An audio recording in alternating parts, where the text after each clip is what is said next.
New year எல்லாருமே பரபரப்பாக சந்தோஷமாக கொண்டாடிட்டு இருப்பீங்க. பட் இந்த ஜான்வரி 1 அப்படின்றது ஏன் நியூ இயராக கொண்டாடப்படுதுன்னு என்னைக்காவது நம்ம யோசிச்சிருக்கோமா? ஸோ அதுக்கு 10,000 வருஷம் முன்னாடி நம்ம போனோம். ஸோ 715 BCE பிஃபோர் காமன் எராக்கு நம்ம போனோம்னா, ஸோ அங்கே வந்து ஏன்ஷியன்ட் ரோமன் எம்பையரை ஆண்டுட்டு இருந்த செகண்ட் கிங்கான நியூமா பாம்பிலியஸ் அப்படின்ற ஒருத்தர் இருந்தார்.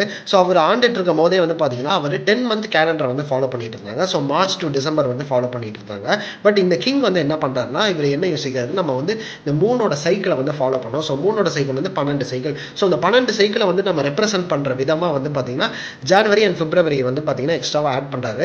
ஸோ அதுக்கு முன்னாடி வரைக்குமே வந்து பார்த்தீங்கன்னா March is the start of the year அப்படின்றது இருக்குது. ஸோ இவர் ஜனவரி அண்ட் பிப்ரவரி இன்ட்ரடியூஸ் பண்ணி முடிச்சோடனே வந்து பார்த்தீங்கன்னா நம்ம அப்படியே ரோமன் கேலண்டர் கடந்து வந்து பார்த்தீங்கன்னா ஒரு 45 BCEக்கு வருவோம். ஸோ அப்போ வந்து பார்த்தீங்கன்னா ஜூலியஸ் சீசர் வந்து பார்த்தீங்கன்னா அந்த ரோமன் எம்பையருக்கு வந்து பார்த்தீங்கன்னா ஒரு கிங்காக ஆறாரு. ஸோ ஜூலியஸ் சீசர் ஆனோடனே வந்து பார்த்தீங்கன்னா இந்த கேலண்டரை பார்த்துட்டு இதில் இன்னும் நம்ம நிறைய சேஞ்சஸ் பண்ணணுமே அப்படின்னு சொல்லிட்டு இவர் வந்து ஜூலியன் கேலண்டர் அப்படின்னு வந்து ஒன்று கொண்டு வராரு. ஸோ இந்த ஜூலியன் கேலண்டரில் வந்து பார்த்தீங்கன்னா 365 டேஸாக வந்து பார்த்தீங்கன்னா இந்த மந்த்ஸில் இருக்கிற டேஸை வந்து இன்க்ரீஸ் பண்ணிட்டு அண்ட் லீப் இயர் கான்செப்டையும் வந்து பார்த்தீங்கன்னா இவர் தான் கொண்டு வராரு.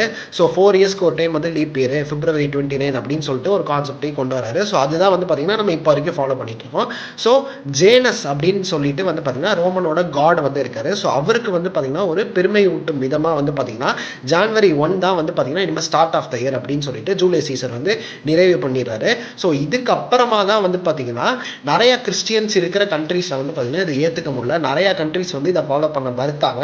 பட் அதுக்கப்புறமா 1582 வந்து பார்த்தீங்கன்னா போப் கிரெகரி 13 அப்படின்ற ஒரு கிங் வந்து பார்த்தீங்கன்னா கரெக்டாக அழகாக வந்து பார்த்தீங்கன்னா அந்த கேலண்டர் அனலைஸ் பண்ணிட்டு இது வந்து சரியாக தான் இருக்குது. பட் ஆனால் நம்ம வந்து ஒரு கேலண்டர் உருவாக்கணும்னு சொல்லிட்டு எந்த கான்செப்டில் உருவாக்குறாரு அப்படின்னா, ஸோ எர்த்து வந்து சன்னை சுற்றுறதுக்கு எவ்வளோ நேரம் ஆகுதுன்ற ஒரு கான்செப்டை வச்சு பார்த்தீங்கன்னா கிரெகோரியன் கேலண்டர் வந்து உருவாக்குறாரு. அந்த கிரெகோரியன் கேலண்டர் தான் நம்ம இன்னைக்கு வரைக்கும் ஃபாலோ பண்ணிட்டு இருக்கோம். அவர் வந்து அஃபிஷியலாக Jan 1 தான் வந்து நியூ இயர் அப்படின்றதும் சொல்லி முடிச்சிட்டாரு. ஸோ அதனால தான் வந்து பார்த்தீங்கன்னா Jan 1 வந்து நியூ இயராக வந்து இப்போ வரைக்கும் நம்ம கொண்டாடிட்டு இருக்கோம்.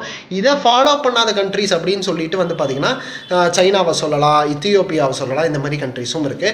பட் மோஸ்ட் ப்ராபப்ளி எல்லா கண்ட்ரீஸும் மோஸ்ட்லி இந்த கிரெகோரியன் கேலண்டரை இப்போ வரைக்கும் நம்ம ஃபாலோ பண்ணிட்டு இருக்கோம். இந்த மாதிரி நிறைய இன்ஃபர்மேட்டிவான விஷயத்துக்கு நீங்கள் நம்ம சேனலை கண்டிப்பாக ஃபாலோ பண்ணலாம். இந்த மாதிரி ஸ்டார்ட் ஆஃப் த இயர்லேயே இன்னும் நிறைய இன்ஃபர்மேஷன் வேணும்னா என்னென்ன வேணும்னு சொல்லிட்டு கீழே கமெண்ட் செக்ஷனில் மென்ஷன் பண்ணுங்கள். ஸோ இனிய புத்தாண்டு நல்வாழ்த்துக்கள் அனைவருக்கும். ஸோ நன்றி, பாய்.